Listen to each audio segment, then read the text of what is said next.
Thank you very much. Welcome back.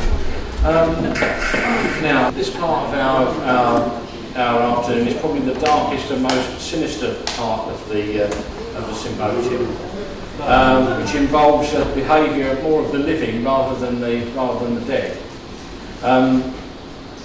Now, for some members of the audience, you may have seen the clip that we're going to show on the screen next. And for some long-term residents of Highgate who are present today, who may not have seen it, or may bring back some rather bad and unpleasant memories. We're streaming it to help symposium attendees who were not around at the time to get an idea of how vastly different Highgate Cemetery of today is from what it was in the late 1960s. This is an excerpt from a film directed by Luigi Scattini, of sort of the Mondo generation of exploitation films from the 1960s and 1970s. It's very low budget cinema, and I have to apologise for the quality of the picture.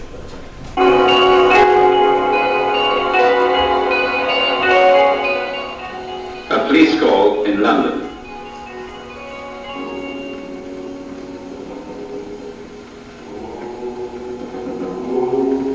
Jewel grab, prostitute slain, murder? No, but a crime has been committed. A crime upon the dead of Highgate Cemetery.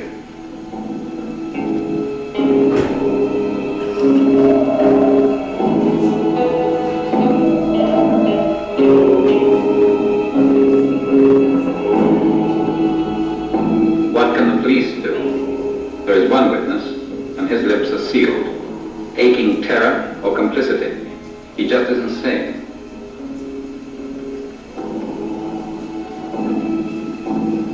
But will he ever outlive the memory of those shadows in the night?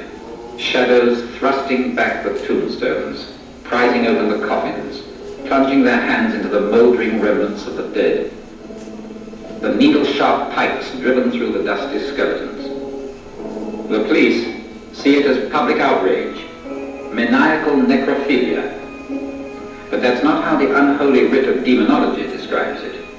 Viewed from the precincts of the occult, this obscene profanation becomes a formalized ceremonial, the religious observances of the children of Satan, expressing an undying faith in their old religion. And they're not maniacs. They are men and women who live among us, whom we know and like, people we confide in, yarn to over a beer. They are people striking back at the world of technology through the timeless magic of witchcraft. Today, even the most skeptical of us are being forced to admit that our fiends have often succeeded where science is shackled by material data.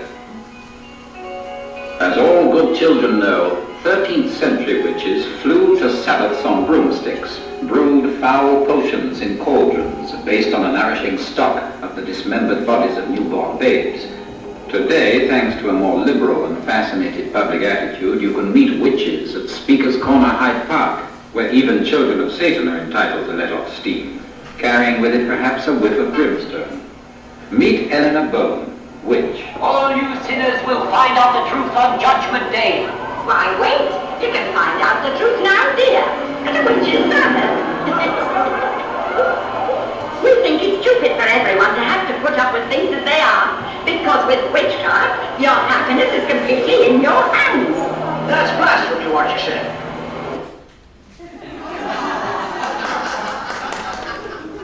And I was going to say that was very heavy stuff, but I didn't realise that that lady was going to come on the end. So I really wanted to set the background for the section of the symposium today. That was filmed in the very late 1960s, and through the whole of that previous decade, there was a growing incidence of ritualistic activity across Britain, church desecrations and things of that nature. In the very hard winter of 1963, it's possible to date the first of these incidents, which took place here at Clockhill Church on the A6 in Bedfordshire. Very famous example, when the coffin of an apothecary's wife, Jenny Humberstone, was broken open, the bones taken out and displayed in a ritualistic pattern on the floor. Later on, in subsequent years, there was more desecration. These photographs were used by Eric Maple, a folklore writer and author in some of his books. But it gives you an idea of how the damage and vandalism that was taking place at that time. And as the 60s progressed, there were more examples of this taking place. Western Church near Pevensey, and a famous one in 1968 at Tottenham Park, where a coffin was dug up, broken open, and an iron stake driven through the rest of the corpse inside. Now, there's been a lot of debate as to whether these incidents, certainly particularly where the Clock Hill incident is concerned, whether this actually is a serious satanic or ritual, or whether it's just wanton vandalism. Where Clock Hill is concerned, the actual grave where Jenny Humberstone was disturbed, there was a huge slab about this thick, which had to be pulled aside. So there was certainly so much industry going on in that act of desecration that it makes me think that it wasn't a serious thing rather than just people messing around. We've seen the Tottenham Park, and that happened at Halloween in 1968. Luigi Scassini's crew filmed the video, which we saw at the beginning, in the early spring of 1969 at Highgate Cemetery.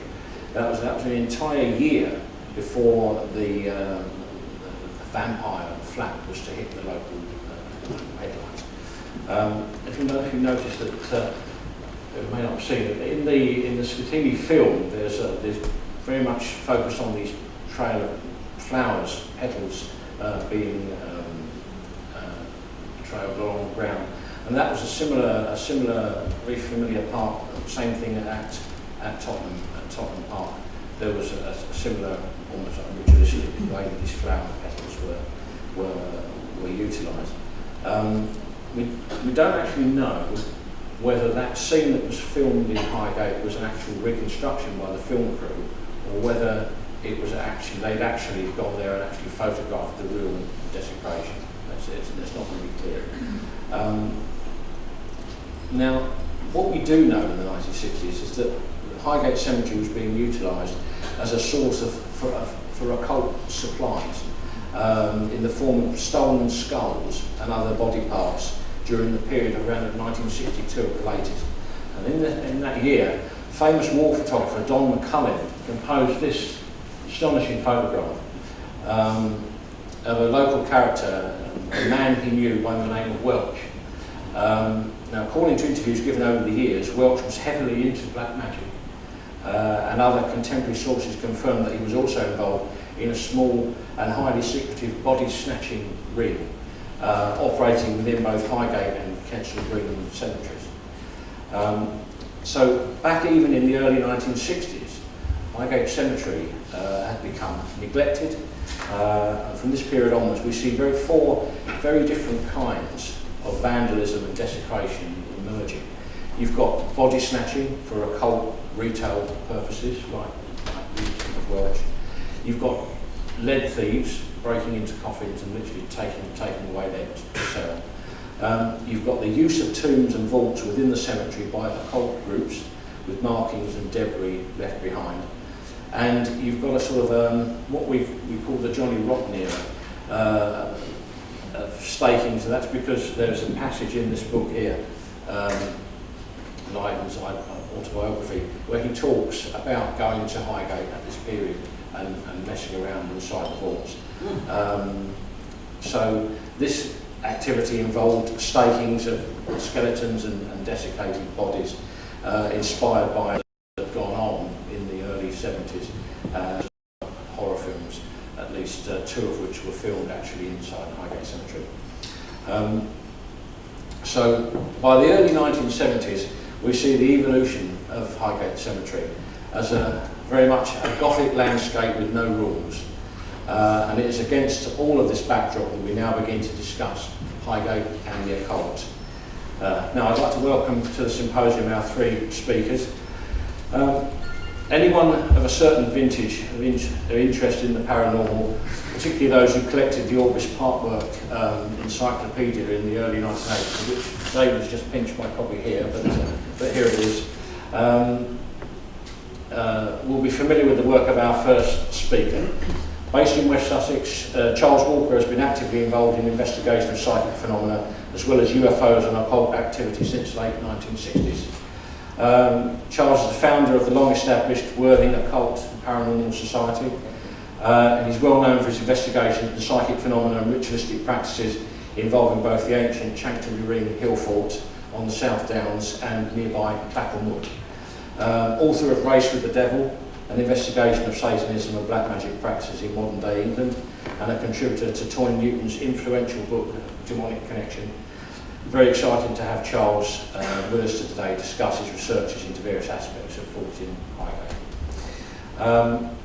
Our second speaker, Fox the Rebel, is the name under which Fox writes on the internet, where he has a very popular blog entitled Rebel Without Soul. Fox is a dark pagan, a term which he will be explaining for those of us who do not have a background in the occult. He's also a chaos magician and a necromancer. Again, Fox will be explaining for us what those terms mean with regard to him and his occult studies. Practices when we hear from him a little bit later. Fox grew up in the East End of London, imbued with tales of Spring-Heeled Jack and similar tales of the macabre. Highgate Vampire is a case he has found intriguing on many levels, and he is here today to share his knowledge and insight with us. Finally, by no means least, Geraldine Beskin is a popular and well-known figure in the London and international pagan scene. She is a co-proprietor of the Atlantis Bookshop, the longest established occult bookstore in Europe, which opened in 1922, and has a vast knowledge of occult and esoteric subjects. She has a particular interest and lectures regularly on notable figures such as Aleister Crowley and Austin Osman Spare. Geraldine's experience within the occult movement of the 1970s London brought her into contact with many well-known people who had a role in the Highgate Vampire saga, and we are pleased that she has chosen to speak at this podium today. Please welcome our speakers.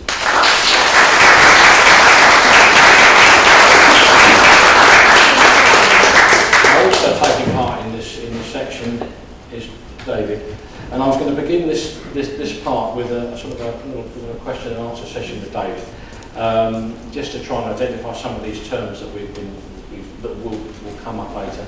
Now, David, Wicca and David Farron, how does that fit together? Well, it doesn't really fit together. It depends how you define the word Wicca. Okay. As you saw the lady up there at the end, it's nothing really like that. It's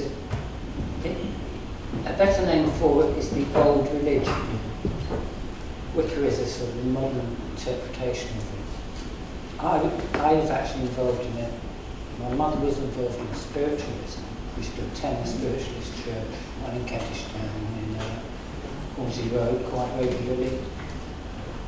Much to the disapproval of my father. He didn't agree with me. Also, I grew up into that environment. I was born in a large Victorian house, which incidentally was haunted. Mother died when I was 13 years old, and I felt as if I'd lost a large part of my life. I was really. I travelled around Europe for a bit. I'm only really short-circuiting this, being so quick. Got back to England. Eventually, I sought out friends of my mother, spiritualists, people like that. I ended up getting initiated into Wicca, the old religion, in 1964.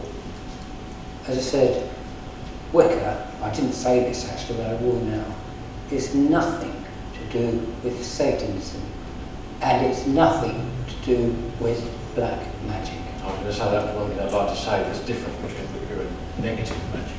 Of course there is. Even magic itself is not white or black, it is neutral.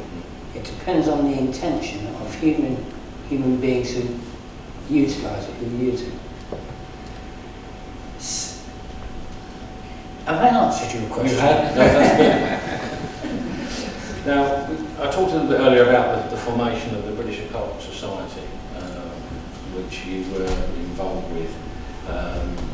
Now, that involved you visiting Highgate and examining evidence for ritualistic activity in the cemetery. I wanted to put up some illustrations here. Could you say what you actually discovered? There was a mausoleum, Rickman mentioned it earlier, the Corey Wright mausoleum in Highgate Cemetery. There were a group of Satanists using Highgate Cemetery. I'm talking about professional Satanists, not the ones that dress up in robes and used to appear in the news of the world, and may still appear in Sunday People. I hardly ever read it.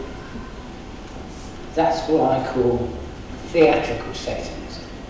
But there is a genuine religion. I mean, after all, Satanism is only the reversal of the Christian belief. Everything is reversed. They use black candles. Obviously, it sounds like something under Dennis Wheatley, but they say the Lord's Prayer backwards. Everything, because basically, Satanists believe you get your rewards on the material plane. That's the whole purpose of it. They're not interested in white magic. They're not interested in, definitely not the old religion. They're not interested in Wicca, where it teaches the opposite. You get your reward spiritually. You progress, you develop within yourself. That's the whole purpose of Wicca. It teaches you how to do that.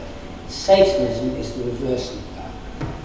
And there were a group of professional Satanists using Highgate Cemetery. I'm going back to say late 60s. And we discovered the remains of that picture there is the result of one such ceremony. And these markings that you show, these have quite a dramatic effect on your life, because the ramifications of you photographing these markings. Do you want to discuss a bit of that? I don't, not really, but I will. The markings, as you can see, they're burnt down stubs of black candles. They're large candles, they're almost thick as that glass, and about that high originally, I suppose.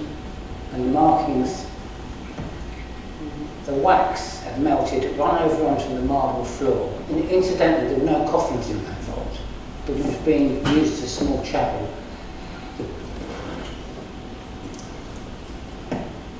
The signs around it were Mars, Saturn, and the moon, well, the new moon, the black moon. And as you can see, the pentacle in the middle was inverted, the pentagram. Like Satan's, everything is reversed, inverted. And there was a picture of a slide up before, which I just caught a glimpse of. There was a small bottle of methylated spirits, which they left in the vault. But ironically, it still had the label on. It was a very dark brown bottle, it wasn't very high, half that size. It had the name of the chemists on it. And they were based in Highgate High Street. So this is important establishment of this very important. It almost establishes that it was left there by accident. It was sort of at the side of a cremation. It proved almost irrevocably, to me anyway, others. The vault's being used regularly. Being done by local people. I took, after photographing it, I took that bottle into the chemist, which is in Highgate, on Highgate Hill, Highgate High Street. And we asked them if they remembered. We were trying to find out who bought the methylated spirit, which was used as part of the ceremony, which unfortunately they couldn't. Ironically, the police found that photograph in my flat, which I kept there quite innocently for quite a few years. This is the bit I didn't want to tell you. I think I ought to, because we have the markings photograph. And there was also a picture that appeared in my flat that appeared of a naked lady who was kneeling by those markings. Yes, I took the picture of the naked lady. I took the pictures of of those markings. I took the picture of the methylated spirits bottle, but I did not make the actual markings. That is what the whole point is. But some years later, when the police raided my flat in 1974, in a connection with another matter in Highgate Cemetery, which I was acquitted of, they found the photographs. And one particular photograph, as I said to you, the photograph of the markings, it was identical to that, but there was a young girl naked because she was kneeling in front of the markings. No, I wasn't conducting an orgy. That's what they tried to say in court. God, you won't believe it. But Ham and I were doing a series of stories on all this black magic and desecration, etc. And I was approached by an American magazine who had an agency in London. And some very persistent reporter said he wanted, have you got any pictures of your meetings? We've heard you, they take place sky-clad, that's without clothes, obviously. And I said, no, because they're private meetings. I said, you can't attend them unless you're initiated, which is true. And he was so persistent, he said, please, and they offered me quite a lot of money. So one night I went into Highgate Cemetery, taking, I'll just call her a friend, a young lady friend. There were 2 or 3 others, it was myself, the young lady, and 2 other people. We asked them to pose in front of those markings. The police found the picture in my flat in connection with the other matter, it said, in '74. They actually charged myself with making those markings. The only, they found the picture of the new girl. They produced it in court. I had an extremely biased High Court judge, who's now passed away, who was called Judge Algar. And he went absolutely mad. He was a devout Christian. Involved in the Oz trial, wasn't he? He was the same, yes. He was the judge that presided over the Oz trial, and he caused an outrage, a public outrage, because he sentenced him for 2 years imprisonment, I think, for an obscene picture of Rupert Bear. There was only a cartoon. And he got the picture of myself, and he passed it. He had the usher pass it to the jury, and he looked at me, and he said, members of the jury, I almost know this by heart, look at that. A picture showing a naked lady, her eyes raised to the heavens. He said, if you do not think that is anti-Christian, he said, we would just have to acquit Mr. Farrand. He said, but surely, he said words to the effect, but no person in the right mind could think that. I got found guilty because after the picture of the new girl, I believe the picture I took of the naked lady was actually published in an American magazine. I knew it was from America, that's why I wasn't so worried about doing it. But the actual result of this was that you actually went to prison for something you didn't do. And that's the end result for 6 months, the maximum for making those markings, which I didn't make. Sorry that was a bit long-winded. No, that's okay. That's okay. So you've established through that connection with the spirit world that actually people in Highgate were involved in this. Now you've got an idea actually where these people were based, and where they say you were talking about a house that you investigated. The Satanists I was talking about who made those markings were used in Highgate Cemetery. There's no question about that. I was working not for, but with the Hampstead and Highgate Express. And I actually took that photograph and to show the editor at the Ham and High. I said it proves evidence of black magic. Not talking about vandalism, not talking about pseudo-Satanism, or even this more sincere body snatching, taking skulls, coffin handles, plaques off coffins. That was going on too. I actually showed the photograph to the Ham and High editor, Gerald Eisenman, who invited me to come into his office. He said, bring the evidence with you. The Satanists that were using Highgate Cemetery got to hear about this, spreading like wildfire all around Highgate Village. And the next thing you know is I began to get a spate of threatening letters from these this group of Satanists, and I know they were local because in the old days, most of you might remember, letters were stamped, but with the area. Like for example, if you had a letter from Wood Green or Holloway or Muswell Hill, you'd actually see stamped Muswell Hill on there.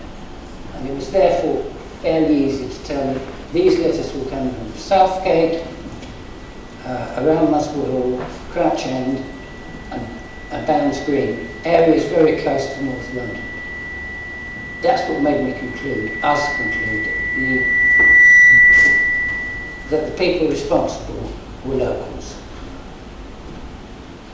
Letters said to me, clarify your interference with you have summoned the wrath of the god Lord Highgate, which is quite a high supernatural deity. And they were signed with significant symbols. They were definitely genuine letters, and they were even splashed with blood. I don't know if it was human blood, it could have been blood from a sheep's arm, I just don't know, but it was definitely animal blood or human. They were warning me off. And simultaneously, while they were using that vault in Highgate Cemetery, they were also using a house, I'm not going to give you the address, I think I've told you privately, in Highgate. They were using that more in the winter, indoors, to perform their sort of debauched ceremonies. And yes, that was going on too.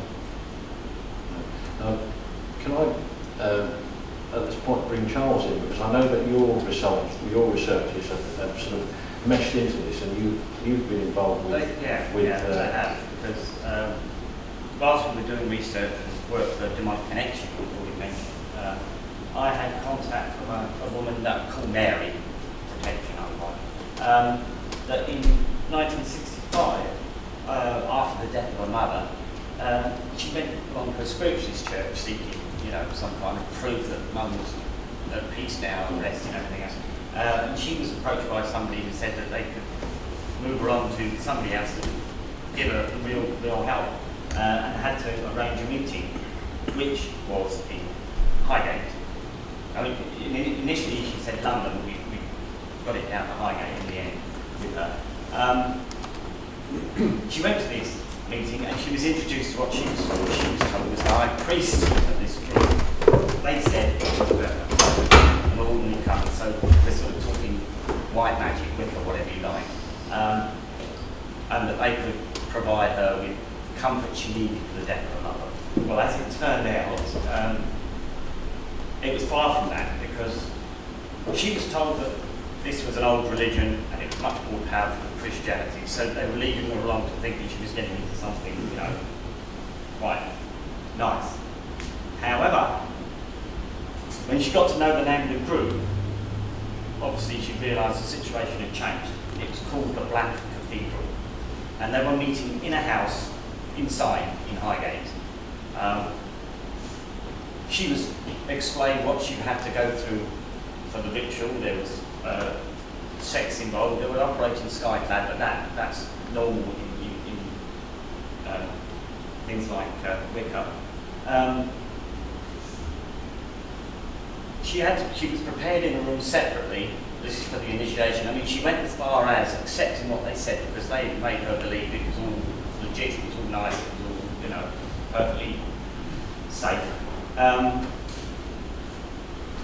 She had to wear nothing. They did give her a robe to wear initially, but the clothes had to be removed. They said that then disassociates you with everything from the past. Everything from your past life is gone. Well, the end of it was, I mean, she went through quite a nasty ritual, and it was initiated into quite a nasty ritual, and she had to swear allegiance to the horned god, to the priest and priestess. She had quite a rough time of it in the end. It really was bad. I mean, the house was a dark, dank house. There was, at the top of a stairway, a large representation of a horned god, a goat, if you like. She really had a very, very, very bad time of it. Very bad time of it. But as I say, this was in Highgate, and this came out separate to anything I knew about David's situation with this group that had drawn the symbol and the house law, totally separate. Right. Was she able to leave that? She did eventually get out of it, yes, which is why, not her real name, she no longer lives in London or anywhere near Highgate at all. So you got out of it in the end. You had a connection there, didn't you? Because there's a possibility that you may have actually visited this house, because you had somebody who came to you in the 1980s in a similar situation.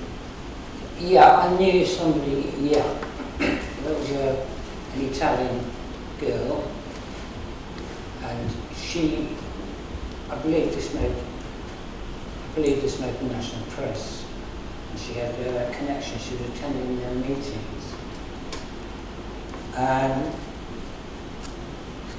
I can only conclude she had a young baby, and she suddenly left the house she was living in, taking the child with her, and she was never seen since. She came to me, yes, God, this was in going back early 80s, and she was telling me about the meetings, and I gave her advice to stop attending them, because they had a very black magical quality to me. I won't give us her name, but obviously I should. I have reason to believe it was that very same house, rather than just discussing. I'd like to bring folks a bit on Charles, on you. I've known about your work, and I've said so in the beginning since the early 1980s. Yeah. Could you just sort of expand a little bit on what sort of work that you've been doing, what you've been involved with, specifically at places like Clapham? Well, I mean, Clapham, the whole situation of Clapham, the whole thing, but certainly as far as Clapham is concerned, the whole thing began with UFO sightings and a number of dogs going missing. Now, there was a couple of local people that got involved with the UFO sightings, and as far as they were concerned, their suggestion was that the UFOs were taking the animals. So, I mean, specifically dogs, I always used to say to them, oh yeah, beam me up Scotty, thinking of the Scottish dog. But animals went missing when there were no UFO sightings. Animals were taken ill. No UFOs about, nothing else unusual there. Initially we checked for things like that the farmers had been laying down poison or in some way, baiting something that the dogs had got onto, but there was none of that at that time. And it was shortly after there'd been some press coverage that I had a phone call from a person suggesting that we should meet in Clapham Woods in the evening. This was. I was working with a couple of other guys at the time, but they were not convenient available. So I went along because I knew the path where they wanted me to meet. It wasn't too far from the road, so I considered myself reasonably safe. And it was when I got up there to the spot where this guy said he would meet me. No sign of anybody until I walked up and down 2 or 3 times. Nothing. I thought, well, that's it. Then a voice behind a large bush behind me. I mean, that area had been wiped out when we had the 87 storm. Gone now, but and it was him that gave me the name of the group that he was supposed to be a member of, the Friends of the Party, and told me they were responsible for the dogs being ill and the deaths of the dogs. And there was a chance that, from his suggestion at the time, that a number of human deaths might be directly or otherwise connected with that group. And that is how the whole thing started. This was a priest who went missing, wasn't it? There was a priest who went missing. Because there seemed to initially be a connection between Clapham and Chanctonbury Ring, because there was also a policeman that was found, and a couple of other people. They were closer to Chanctonbury than they were to Clapham. They were in the intervening area. Then, between Clapham and Chanctonbury, for anybody who knows anything about them, there was a run of ley lines. So the suggestion was they were using the power along those ley lines to do their deeds. Now, there are quite a few parallels here between yourself and David, because I know that you've been threatened on several occasions. Yeah. Do you want to talk about that? Yeah, well, several times. Perhaps the worst one was in the centre of Worthing. I don't know if anybody knows where the journey obviously does. Hello. An area, Main Street, South Street, Chapel Road. I was stopped by a guy with a gun, suggesting that I should leave things alone if I gave him not just myself but the family's life as well. Unfortunately, it was an area where at that time no CCTV, not close enough anyway. They had images, but it's kind of, we were in the middle. So there was two figures, it could have been any, but there was two figures there. So they really couldn't take that any further. I mean, there's been a couple of others since then. And right up to date, within the last 2 weeks, I've had threatening phone calls, suggesting that I should leave Clapham Woods alone if I know what's good for me. Suggesting that things might happen if I don't. You sort of think that area is still being used for that? Yes, but not as much, actually. You know, I mean, it's got to the situation now where it's beginning to come up for development. I think they're finding it more and more difficult. The other thing is that the area they're using, there's a large beech tree, very old beech tree. And because of the bad weather we've been having, rain, winds, whatever, that's deteriorating. Large sections will come off. So I think that was the area where they used. And they can't anymore, it's too dangerous. So I think it is fading out, but they still don't want anybody to go up there. So through all your experience of this, you must know how to sort of recognise symbols and things and the way that things have been used for specific Yeah, I mean, we keep out. The unfortunate thing is, of course, with demonic connection and the other, I mean, anybody can go on the net and type in my name or Clapham Woods, Sussex, and they'd be massive on there about it. So we have to be very careful now, because copycats and idiots will go out and do it. So, you know, let's see if we can catch them out, let's see if they put this on the net and say it's Occult. So, yes, there is still stuff found up there, but we're not publishing it anymore. We're not putting it out. Yeah. Have you had any sort of personal psychic paranormal experiences up at Clapham or Chanterbury? I know there was an incident at Chanterbury Ring. There was a Chanterbury Ring, which I was there, I was talking about that earlier.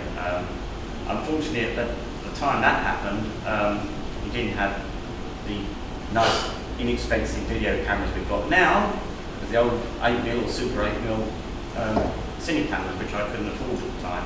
But we went up there with a guy who'd never been up there before. He wanted to go and see what myself and a mate of mine did at weekends, because we used to spend most weekends up in Chanterbury Ring. Not always for anything out of the ordinary, but used to camp up there, even though you're not supposed to. We just go out and camp. Hey, no. But we took him up there, and almost in the area where we'd initially found a circle made out of chalk with symbols, etc. on it, he was levitating. If only that happened now, we'd have been up there with a video camera and I could show it and prove it to everybody, because nobody will believe it.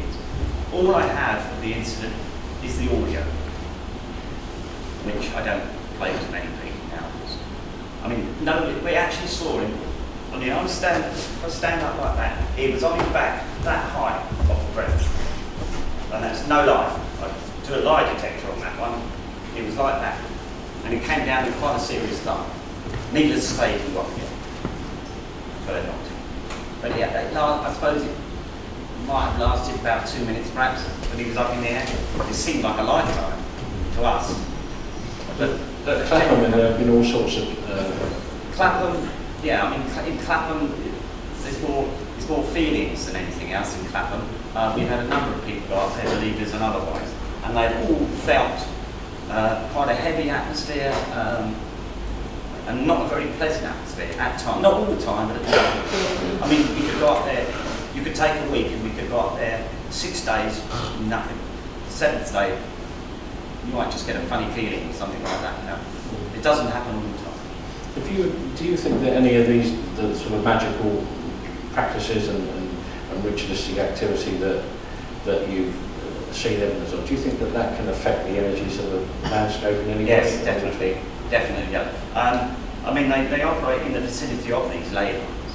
Now, if we know at the time they've been up there, because of what we found, anything up there, you can guarantee that those ley lines will be much stronger. The energy created by them, whether you believe in ley lines or not, is, you know, up to the individual. But it does get stronger. Lays are one of the aspects that we'll be looking at later on, specifically in terms of Highgate and other parts. Yeah, well, something might come out of that, you know, Yeah. the expert on that, I'm no expert on that, we're just telling you what's there, what's been found and where they are. So do you think this has any sort of connection with paranormal activity? Like ritualistic practice can change the environment and then it seem to can happen? make it worse. Yeah. It can make it worse. It can heighten the energy, which is, and because there's a lot of paranormal, people get a lot of paranormal feelings at Clapham as well, as they do at Chancton Road. And it's usually, it is heightened at a time when they have been up there. I mean, let's not just put it down to the dark side. I know that at Chanctonbury, those who've practiced Wicca go up there, and you can always feel when they've been there, not a bad feeling, it's a nice, calm, pleasant feeling. I remember going to Chancery in, it was before the big 1987 storm that just demolished a lot of the trees there, and I did come across, it looked like a sort of a star shape had been made in the outer I think you'll find there's a picture in the Demonic Connection there. Right. Of the one that we found up there. Right. Circle with a star. This was a star shape in chalk in a circle. Yeah. And there were these sort of branches that had been bent over into the... Something very similar has also been found at Clapham. Right. Again, in the vicinity of the large tree. Right. So, similar activity probably.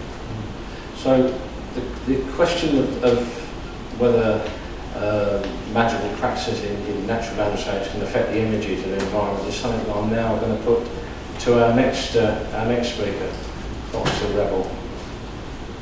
Hello everyone.